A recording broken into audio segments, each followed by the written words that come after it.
Good morning and welcome to Ollie's Bargain Outlet's conference call to discuss the financial results for the third quarter of fiscal year 2024.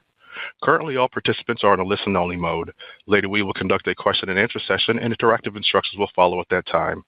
Please be advised this call is being recorded, and the reproduction of this call in whole or in part is not permitted without express written authorization of Ollies.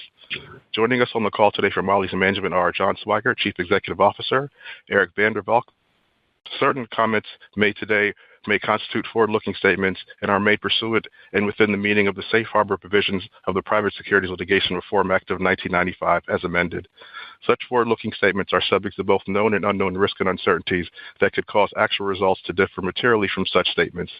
These risks and uncertainties are described in our annual reports on Form 10-K and quarterly reports on Form 10-Q on file with the SEC and in the earnings press release. Forward-looking statements made today are as of today's date of the call, and we do not undertake any obligation to update these statements. On today's call, the company will also be referring to certain non-GAAP financial measures. Reconciliation of the most closely comparable GAAP financial measures to the non-GAAP financial measures are included in our earnings press release. With that said, I'll turn the call over to Mr. Swigert. Please go ahead. Thank you, and good morning, everyone. We appreciate you joining our call today. We had another great quarter and are pleased with our results. We delivered strong earnings on higher sales, gross margin, and disciplined expense control. Even more important, we also took advantage of a number of real estate opportunities that strengthened our new store pipeline and enhanced our competitive positioning for the future. In the quarter, we saw strong demand for everyday consumables such as cleaning supplies, food, and candy. As we have discussed before, our growing relationships with major manufacturers of these categories is leading to strong product flow and a more consistent assortment of everyday merchandise. We had a great selection of consumables, and we're ready for the strong demand. Outside of consumables, we also saw strong demand for certain discretionary-related categories, such as furniture and outdoor living. We believe the warm weather in October, along with the late timing of Thanksgiving, impacted our sales of seasonal goods in the third quarter. As the weather normalized and we approached the Thanksgiving holiday, we saw accelerating trends in our seasonal categories. We were pleased with our Black Friday weekend sales and the current momentum in our business. Now more than ever, consumers want value and suppliers need bigger partners. We are benefiting from these two trends, and our buyers are doing an amazing job of finding a great assortment of exciting deals. We sell good stuff cheap, and we have been in the closeout business for more than 42 years. Our value proposition is selling quality name brand products that people need and want for their everyday lives at prices typically 20% to 70% below the fancy stores. Anyone can sell cheap products, but we're all about real brands, real bargains. This has been our value proposition from day one and continues to be our competitive moat. The growth of large retailers and suppliers has led to bigger order sizes, higher levels of excess inventory, and growth in the closeout industry. Big branded suppliers are very careful about product placement and channel conflict. At the same time, the larger order sizes are driving larger production quantities and a continuous cycle of excess product. Our size, scale, experience, and strong financial position are increasingly important advantages we have when buying closeouts. With over 550 stores in 31 states, we are the largest buyer of closeouts and excess inventory. While we are getting larger, other closeout players are shrinking or going away altogether. This is leading to stronger vendor relationships and increased deal flow. At the same time, the investments we have made in the business over the last several years have made us a more nimble organization. This has led to better execution and more consistent results. Both Eric and Rob have been an integral part of making these investments, and as my time as CEO comes to a close, I could not be prouder of what we have built and the strength of our positioning going forward. Transition of the CEO role and responsibilities is progressing as planned. Eric will become CEO, and I will move to the executive chairman role at the beginning of fiscal 2025. Given the planned timing of things, this will be my last public earnings call. It's been an amazing 20-plus years, and I would like to thank each and every team member that has been part of our family. Operating a closeout retailer is not for the faint of heart. The unpredictable nature of the model creates many ups and downs and operational challenges. But Ollies is a special company that was founded by passionate individuals who kept things simple and stayed true to their model. I was fortunate to work with co-founder Mark Butler for many years. I hope that I have made him proud during my tenure as CEO. Everything that we have built and stand for came from Mark and Mort, and we continue to honor their legacy by staying true to our mission of saving customers money and selling good stuff cheap. While proud of what we've accomplished, I am more excited about our growth potential and competitive positioning going forward. Our value proposition is clear, our deal flow is strong, and our ability to execute is as good as it's ever been. We remain focused on delivering profitable growth, consistent results, and enhancing shareholder value. With that said, I would now like to turn the call over to Eric. Thanks, John, and good morning, everyone. We are pleased with our third quarter performance. The process improvements and investments we have made in our people, supply chain, stores, and marketing continue to result in better and more consistent execution. The third quarter was a great example of this. We delivered earnings that were in line with expectations despite some temporary headwinds. We also opportunistically acquired a number of real estate sites that bolstered our new store pipeline and competitive positioning. The first of these opportunities was the former 99-cent only stores in Texas. We acquired these stores out of bankruptcy in May and shifted our organic new store pipeline to prioritize opening these first. In August, we soft opened several of these stores as a test, minimizing the dead rent and reducing the operational burden of opening so quickly after assuming possession of the sites. Given these stores had been open and active with discount shoppers just a few months prior, we expected they might ramp faster than our typical new stores. Several were top-performing stores right out of the gate. We later followed up with an official grand opening event and could not be happier with the quick ramp and performance of these stores. The second real estate opportunity is the closing Big Lots stores. To date, we have acquired 17 store locations and were the winning bidder on an additional 7 stores last Friday. Similar to the 99-cent only stores, these stores are the right size, located in good trade areas, have attractive rents and leasing structures, and have been serving value-oriented customers for many years. We will prioritize the opening of the acquired stores and expect to have these open by the end of the first quarter next year. With these additional stores, our new store pipeline is very strong, and our store openings in 2025 will be front-loaded as a result. Our initial plan for next year is a minimum of 56 new stores, which meets our 10% unit growth goal. We will continue to evaluate the new store pipeline and opening schedule as any new opportunities unfold. 2025 will be a record year for new store openings, and there is the potential for additional real estate opportunities on the horizon. Bankruptcies and closures of retailers come with market disruptions. In the short term, it can lead to increased competition for our stores going up against liquidations. This is offset by longer-term opportunities in product flow, market share, and talent acquisition. To support our accelerated growth, we continue to invest in supply chain. Our newly opened distribution center in Princeton, Illinois, began shipping stores in July and is capable of servicing more than 150 stores. The new facility has a number of technology and productivity enhancements that will help us scale and increase productivity over time. The Midwest is an area that contains significant growth potential for Ollies, and the newly acquired stores will help us better leverage this asset. With the new DC in place, we now have the capacity to service up to 750 stores in total, which provides runway for several years of growth. A few other supply chain-related comments. The port strike was really a non-event for us. We continue to closely monitor the potential for increased tariffs. Our flexible buying model allows us to adjust our pricing to changes in the marketplace and pivot between different products. As a reminder, direct imports from China account for approximately 15% of our product flow in any given year. Before I turn the call over to Rob, I would like to thank the entire Ollies team for their continued hard work and commitment. I would also like to recognize our associates in the hurricane-impacted areas. Hurricanes Helene and Milton were devastating, and I'm thankful that our team members are safe and doing what they can for their local communities. I'm honored to be part of an organization that has a clear purpose and an amazing culture.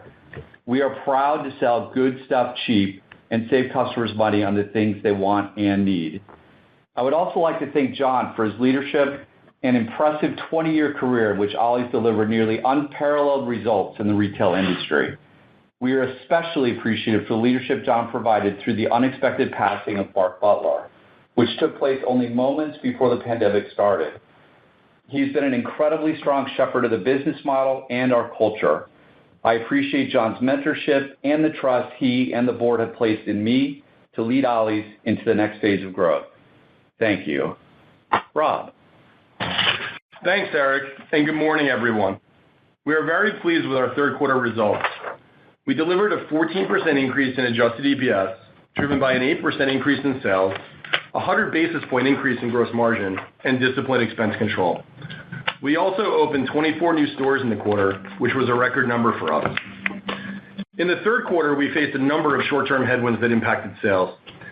These included a shift of one flyer out of the third quarter and into the fourth quarter, the two major hurricanes, the Big Lots store closures and liquidations, and unseasonably warm temperatures. Despite these headwinds, we still delivered earnings that were in line with our expectations, and our outlook for the fourth quarter is largely unchanged. Now let me take you through the third quarter numbers. Net sales increased 8% to $517 million, driven by new store growth. Comparable store sales declined 0.5%, with both transactions and basket down slightly. Demand for everyday consumer staples was strong throughout the quarter, and our best performing categories were food, candy, housewares, and furniture. Ollie's Army membership increased 8% to 14.8 million members, and sales to our members represented over 80% of total sales. Consistent with prior trends, we're seeing growth in our younger customer demographic and retention of higher income customers. We ended the quarter with 546 stores in 31 states, an increase of 8% year over year. As mentioned, we opened a record 24 new stores and closed 3 stores. Of the 3 closures, 1 was a temporary closure from a store that was flooded due to Hurricane Helene, and 2 were store leases that we chose not to renew. We are pleased with the performance of our new stores, including the former 99 cents only stores, which are off to a solid start. Gross margin increased 100 basis points to 41.4%, driven primarily by lower supply chain costs, partially offset by lower merchandise margin from the higher mix of consumer staples. SG&A expenses as a percentage of net sales increased 40 basis points to 29.9% due to deleverage of fixed expenses associated with a decrease in comparable store sales. Operating income increased 14% to $45 million, and operating margin increased 50 basis points to 8.6% in the quarter. Adjusted net income increased 13% to $36 million, and adjusted earnings per share increased to 58 cents. Lastly, adjusted EBITDA increased 17% to $60 million, and adjusted EBITDA margin increased 100 basis points to 11.6% for the quarter. Turning to the balance sheet. Being a public company with a strong balance sheet is a strategic asset in the closeout industry. Not only does it enhance our credibility with vendors and allows us to make larger deals, it gives us the flexibility to pursue just about any opportunity as it arises.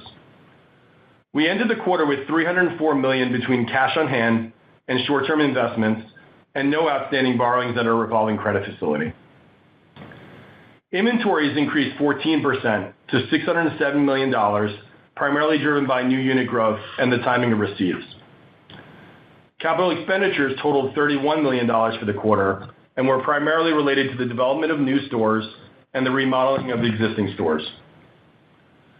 We bought back $16 million of our common stock in the third quarter, bringing our year-to-date share repurchases to $47 million, in line with our targeted capital allocation. Turning to our outlook, our updated guidance for fiscal 2024 is contained in a table in today's earnings press release.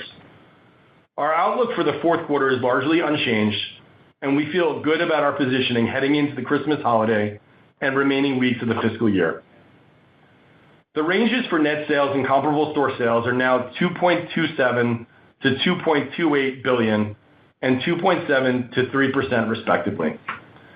The slight narrowing of the ranges are the result of our third quarter results, the one unplanned store closure, and the timing of new store openings. Our gross margin outlook of 40% is unchanged, as is our outlook ranges for adjusted net income and adjusted earnings per share. Pre-opening expenses are now slightly higher due to rent expenses associated with the recently acquired stores and the front-end loaded new store opening schedule for next year. For new store openings, we're still targeting a total of 50, less the 2 closures that we chose not to renew the lease, and the 1 temporary closure of the flood-impacted North Carolina store. We expect to open 13 stores in the fourth quarter and are targeting a minimum of 10% new unit growth for next year. Next year's store openings will be more heavily weighted to the first half, with the majority of stores opening in the first and second quarters. As John discussed, we have seen a nice acceleration in business over the last several weeks, and we're pleased with our Black Friday weekend sales. We believe that the shorter selling season between Thanksgiving and Christmas could make for a bigger holiday rush in the mid to late December period, and our current trends seem to support this. We are locked and loaded with great deals for our customers. Finally, just a quick reminder that this fiscal year has 52 weeks versus 53 weeks last year. The extra week last year contributed approximately $34 million in net sales and about 4 cents to diluted earnings per share. Now let me turn the call back over to John. Thanks, Rob.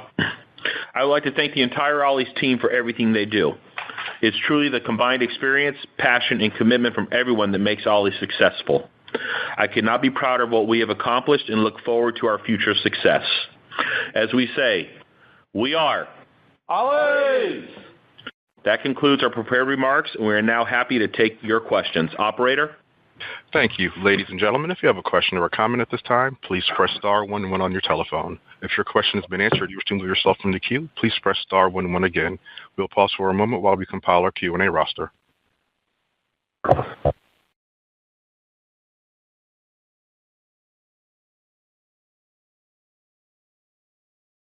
Our first question comes from Matthew Boss with J.P. Morgan. Your line is open. Great, thanks. And John, congrats on the transition. You'll be missed. Thanks, Matt. I'll still be around, though. Don't forget that. I'm not disappearing. Always, always. So could you maybe speak to the cadence of 3Q comps, maybe parsing through best you can some of the transitory headwinds that you faced? And then on November and 4Q, maybe best you can if you could elaborate on November trends that you've seen in the business and just your confidence in above algorithm comps in the fourth quarter despite consolidation disruption, the shortened calendar, just how you kind of put it all together. Hey, Matt, it's Rob. I'll take that one. From a quarterly flow on the comps for Q3, August was down slightly, which was better than our plan because the flyer shifted out of August in that month.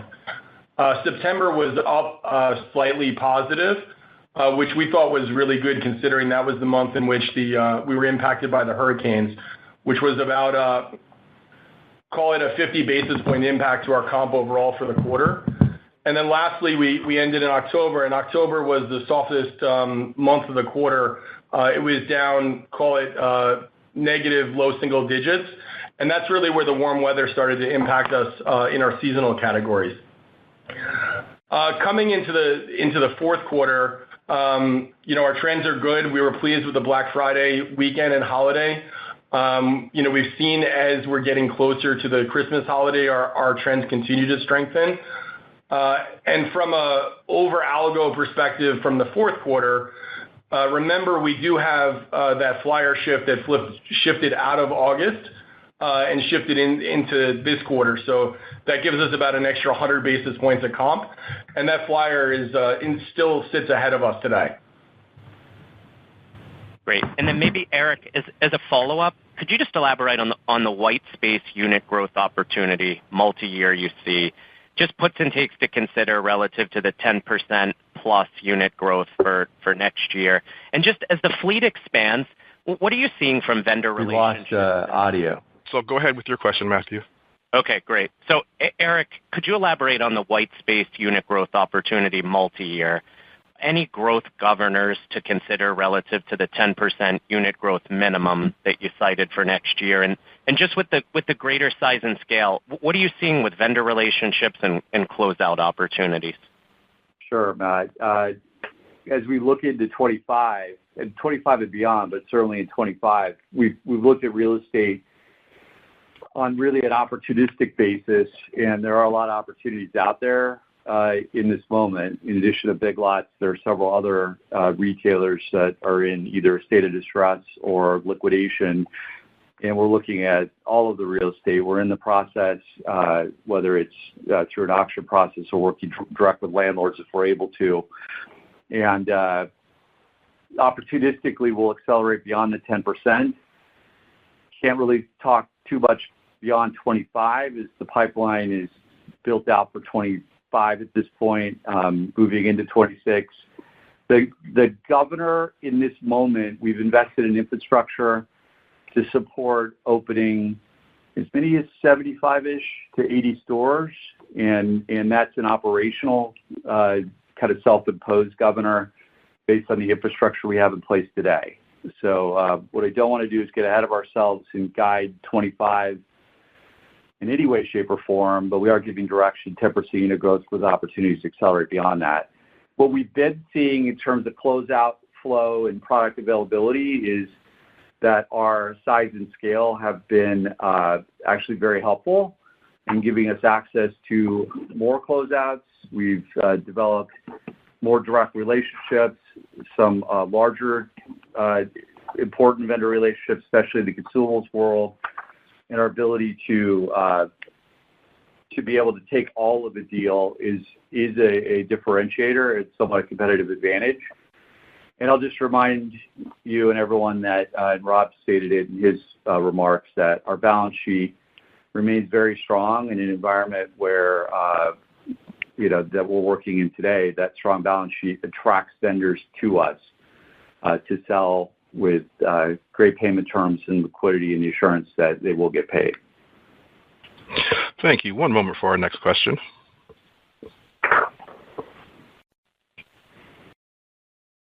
Our next question comes from Peter Keith with Piper Sandler. Your line is open.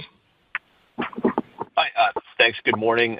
John, Mike, congratulations to you. I know you're not leaving, but it has been a great pleasure working with you on these types of calls.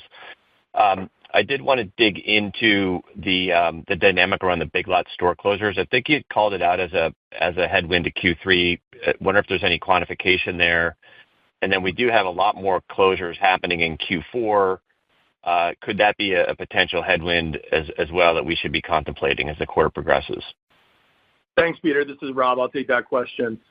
So when we had our third quarter call, there were only about 300 announced closures that Big Lots had announced, with about 100 of those store closures impacting us. That impact for the third quarter ended up being in the range of 50 basis points of drag against our comp. Since that time, they've announced that another 250 store closures, give or take, for a cumulative total of 550 store closures.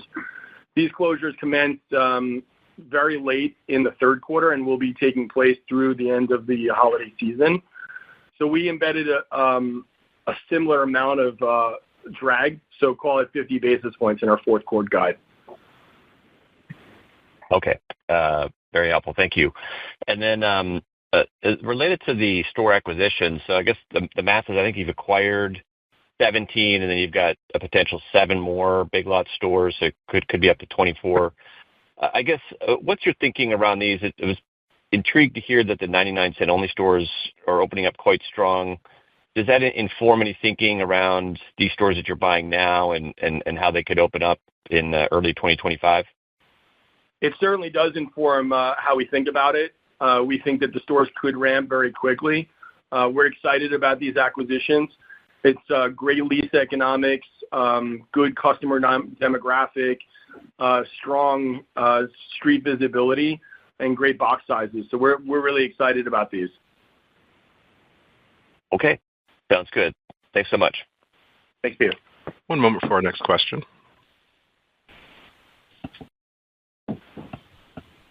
Our next question comes from Brad Thomas with KeyBanc Capital Markets. Your line is open. Good morning, and John, all the best to you as well.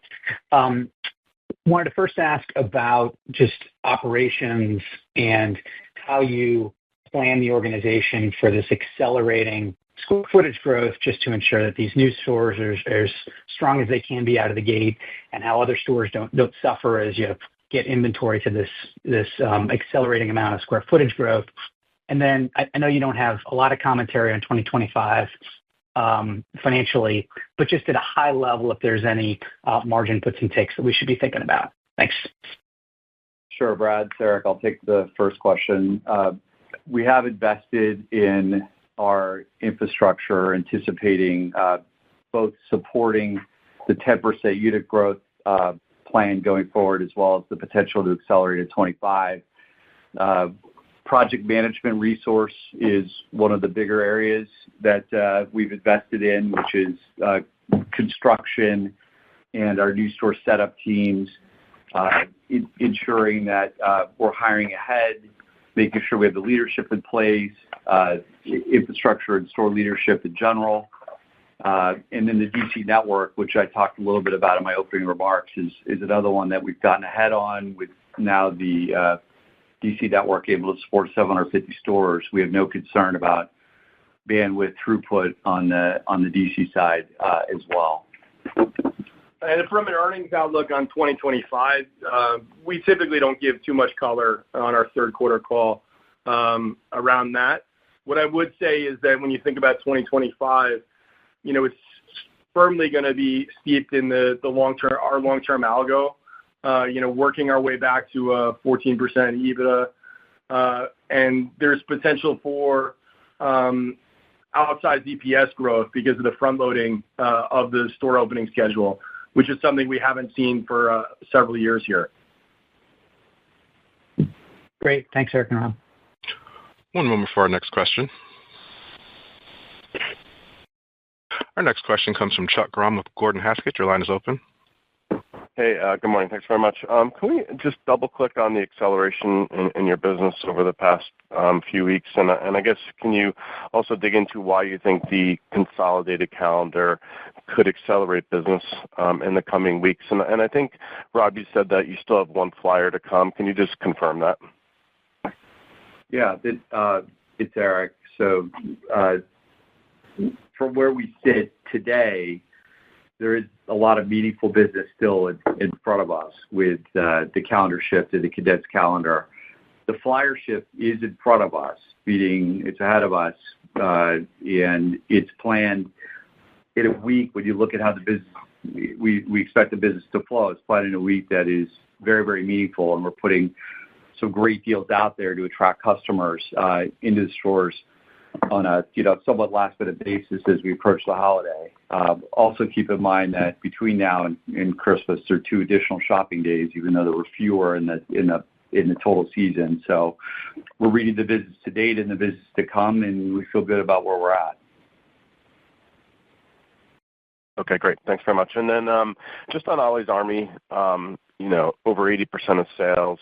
You talked earlier in your prepared remarks about getting younger with your customer. I was wondering if you could dig into that a little bit more for us. It seems like a big opportunity for you guys. Sure. Yeah, the Ollie's Army, we continue to see strength in attracting younger customers. Our strongest growth segment now consistently for several quarters has been the 18 to 45-year-old segment. So that's very encouraging. We do believe that our digital marketing efforts are continuing to pay off. We've made investments over several years now, including bringing on a new advertising agency that specializes in retail digital marketing programs, and that seems to be going very, very well for us. And then we're also bringing in product that is more attractive to your customer that also lends itself to attracting those customers. That's great. Thank you. Thanks, Chuck. One moment for our next question. Our next question comes from Scott Ciccarelli with Truist. Your line is open. Good morning, guys. Scott Ciccarelli. I know you talked about the negative impact of the Big Lot store liquidations, but what are your early reads from a sales capture perspective from the sales that are orphaned from those closed stores? And then another question about kind of the go-forward earnings flow through. Any kind of notable investments that are going to be needed that would create a headwind to margin? Rob obviously just talked about above algo for 25, but just as we kind of think about the longer-term growth opportunity, whether it's DCs, whether it's technology, anything we should be kind of thoughtful of. Thanks. Hey, Scott, it's Rob. I'll take that. We're relatively early days post-liquidation.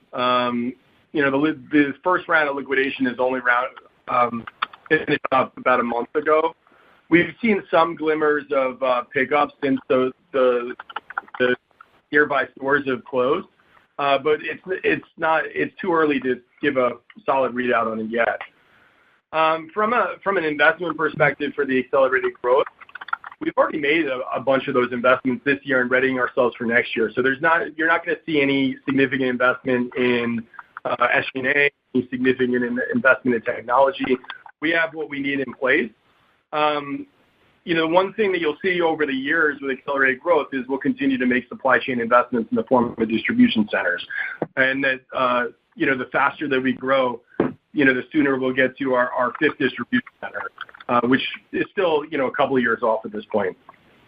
We got to add a little bit of color. We have the ability to expand two of our existing buildings as well. The building in Texas, the building in Illinois, both have an opportunity to expand 200,000 square feet each. So we don't necessarily have to run fast into a fifth building. We can expand those two buildings, and from a roadmap standpoint, we have a thought process around that in years 2026 and beyond. Understood. Thanks, guys. One moment for our next question. Our next question comes from Kate McShane with Goldman Sachs. Your line is open. Hi, good morning. Thanks for taking our question. We wanted to ask a couple questions around gross margin. Can you just talk about how mix impacted the margin in the quarter, just given the strength in some of the consumables, and if that's increased as a mix of overall sales? And just how long will you benefit from the lower freight costs? Hey, this is Rob. From a mix perspective, I would say the consumables had a 20-point drag on the quarter, in addition to what we contemplated when we originally guided our margin. Could you repeat the second question? I didn't get the second question. Yes, just how many more quarters can we see a benefit from freight? I would say that this is the last quarter of significant benefit of freight. We're constantly doing what we can to make ourselves more efficient throughout our business, and that's true of supply chain as well. So you'll see little improvements in terms of contracting and how we flow products and operations with our distribution centers, but they're going to be fairly muted relative to what we've seen in the pickup coming off of the supply chain crunch from the last couple of years. Thank you. One moment for our next question. Our next question comes from Jeremy Hamblin with Craig-Hallum Capital Group. Your line is open. Thanks for taking the question here. I wanted to start by asking about pre-opening expense.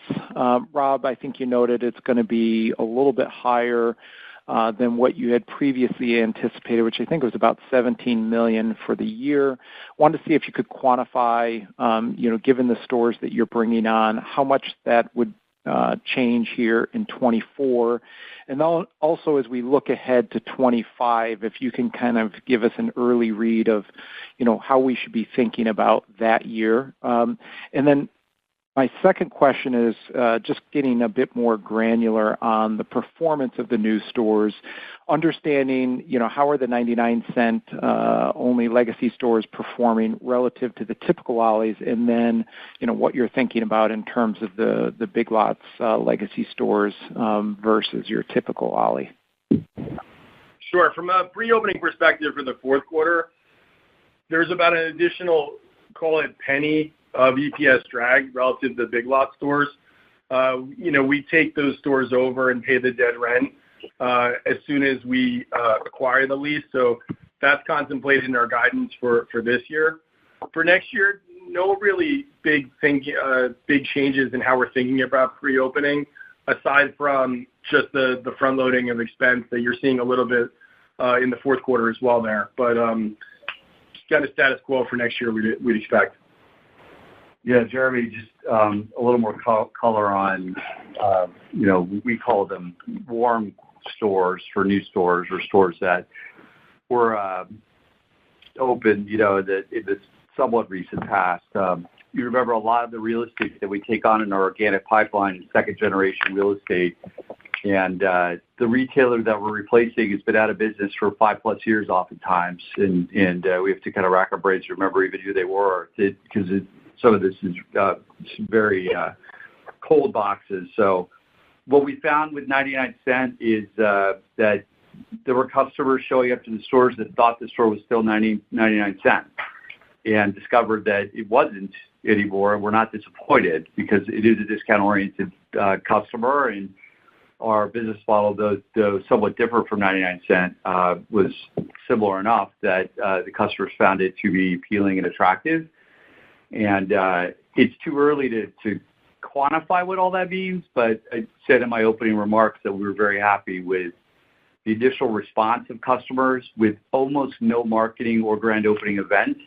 We were doing volume in some of these stores that was kind of the equivalent of a post-grand opening halo period. We would expect the same for Big Lots stores. We believe we haven't opened any that we've acquired in the various auctions yet, but we expect to see something similar. These boxes will have been cold for 90 days, maybe 120 days. So we would expect something similar, a fairly quick ramp. Great. Thanks for the color and best wishes in the holiday season. Thanks, Jeremy. One moment for our next question. Our next question comes from Anthony Chukumba with Loop Capital Markets. Your line is open. Good morning. Thanks for taking my question.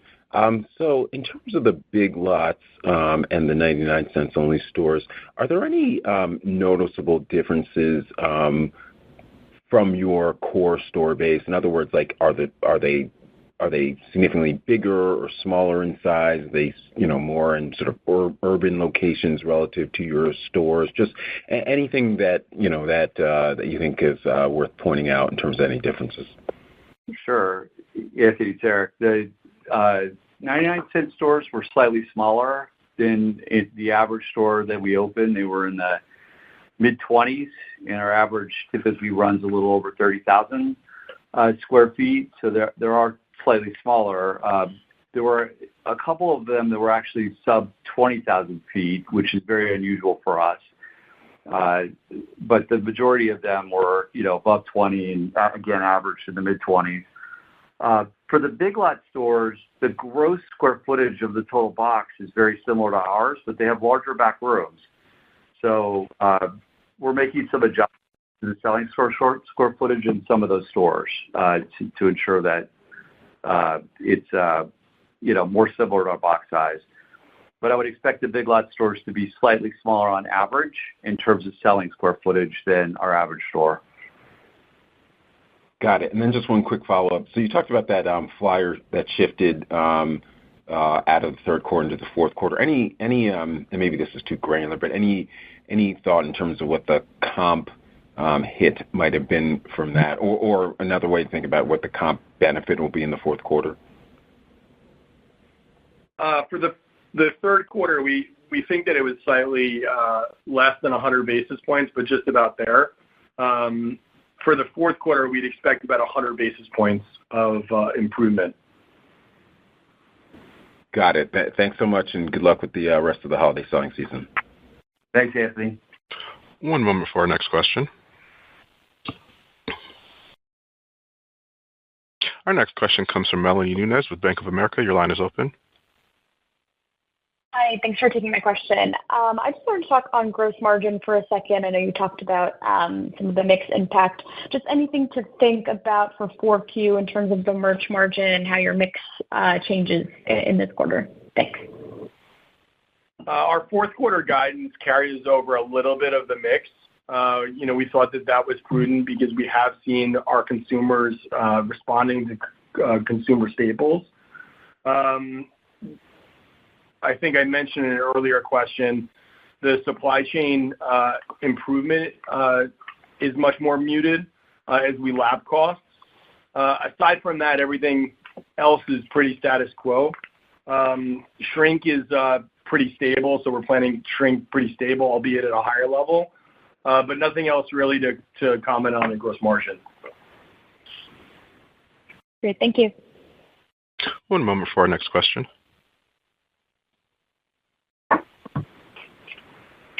Our next question comes from Simeon Gutman with Morgan Stanley. Your line is open.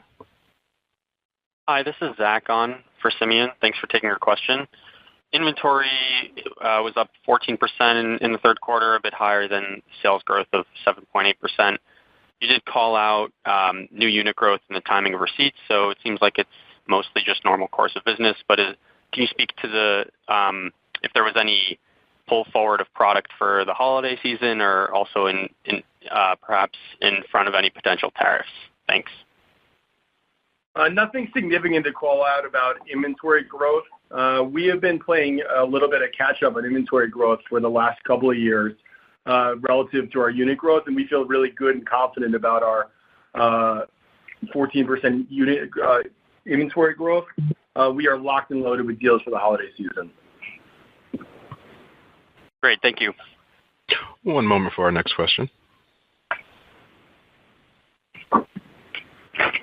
Our next question comes from Edward Kelly with Wells Fargo. Your line is open. Hi. Good morning, everyone. And congrats as well, John, on a successful career there. Thanks.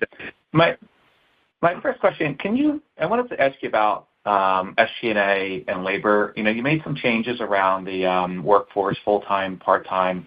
Curious as to what you're seeing there, sort of like cost versus benefit. And then as we think about going forward into 25, and beyond, are you still comfortable with the leverage point on SG&A at around a 1% comp, or is that just kind of inching a little bit higher based upon some of the changes on labor?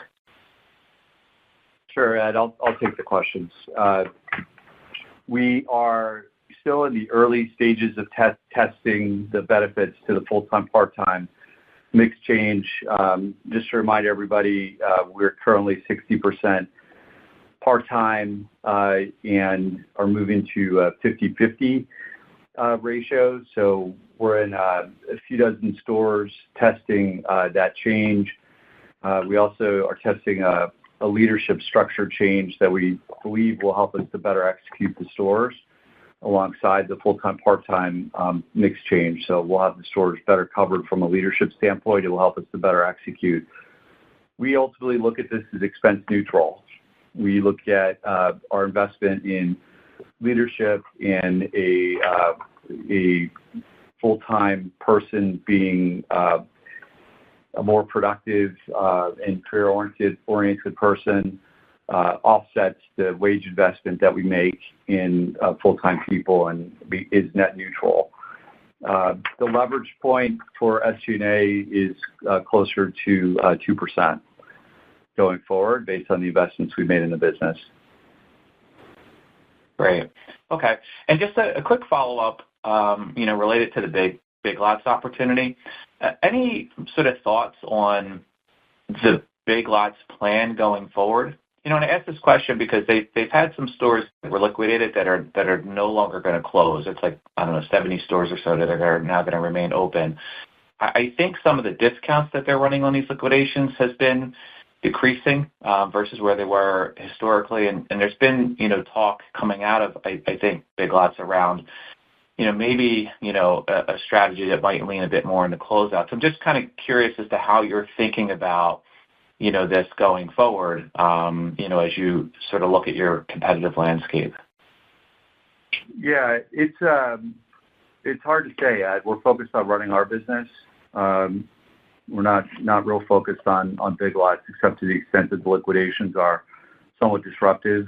We're excited as they do close stores for the opportunity to pick up market share because the share basket is fairly meaningful between our customers. The category mix is somewhat similar, although they play very heavy in the big ticket businesses where we don't play heavy. So we're excited for the opportunity, and we think we're very, very strong closeout, deep discount player with a very loyal customer that attracts new and younger customers on a day-to-day basis with a very strong loyalty program. And we like our chances in terms of the competitive environment, whether it's Big Lots or anyone else out there that chooses to go after the deep discount closeout business.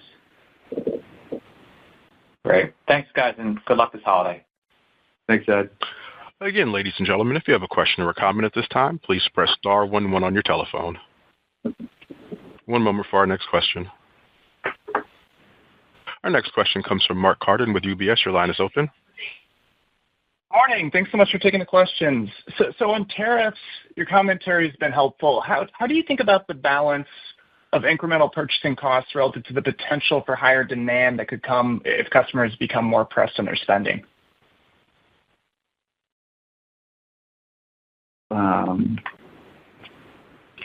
I guess I'm not understanding your question. The impact. Just in terms of the incremental costs that could come from higher purchasing, that would basically you would be impacted by, when you think about your imports from China versus prices across the board for customers going up and seeing more customers looking to trade into Ollies, if that makes sense.